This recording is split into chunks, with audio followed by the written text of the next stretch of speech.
It's a bad public policy, and it appears to be illegal. I don't like the idea that they get to choose where this extra money goes. We're angry because it's taxpayers' money. Pima County has the highest property tax rate in the state.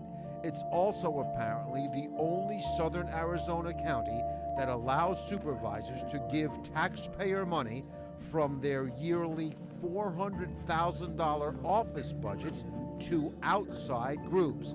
In other counties, such as Maricopa, money left over from office budgets goes to the Capital Improvement Fund, which can be used to fix, say, potholes. Pima's supervisors' practice could get them sued. More on that later. For about 20 years, Pima County supervisors have been giving away money left over from their office budgets to outside groups. That's taxpayers' money, without taxpayers having any say in the matter. According to Arizona's official transparency website, Supervisors Richard Elias and Sharon Bronson have handed out the most of your tax money, almost $90,000 over the past 2 years. Elias has given thousands to Planned Parenthood of Southern Arizona and to Chicanos por la Causa, a social service agency where he used to work. Explain to taxpayers why you think this is okay.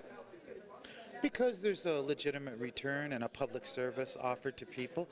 Folks who live in my district are extremely low income in many cases and have significant needs.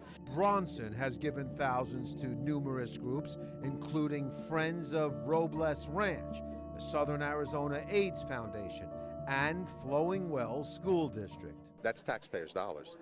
Yes, to outside agencies in need. But why do you think that's okay? Because we have communities in need, and especially since 2008 and the economic downturn. This seems to be a unique feature of Pima County board politics. Jared Blanchard is an attorney with the Goldwater Institute, a libertarian watchdog group in Phoenix. He told us he may sue the Pima supervisors unless they end the gifting practice. At the end of the day, that taxpayer money is for a specific purpose, and that is to serve the community. It is not to serve the special interests that the board may favor. Some supervisors' gifts have raised obvious questions about buying votes and conflicts of interest. Besides Elias's generosity towards Planned Parenthood, a man on his staff is also on Planned Parenthood's board of directors. You have a staff member who's on the board of directors of Planned Parenthood. Yes, that's correct. Do you see any conflict of interest in that? No, absolutely not. He receives no pecuniary reward for being on that board of directors.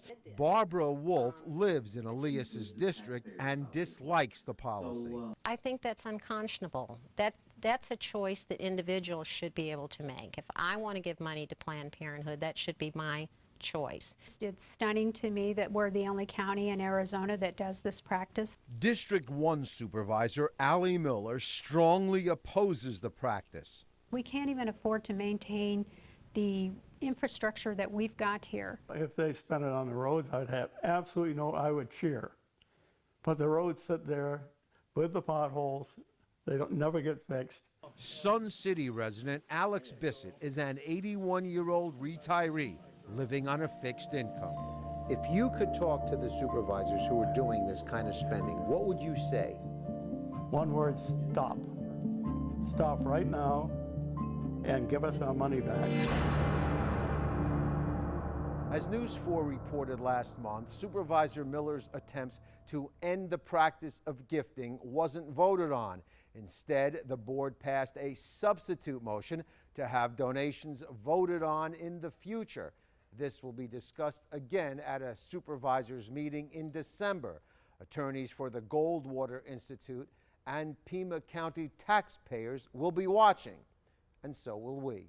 If you have a story you'd like us to investigate, email us at investigators@kvoa.com or call 955-4444. Matthew Schwartz, News 4 Tucson.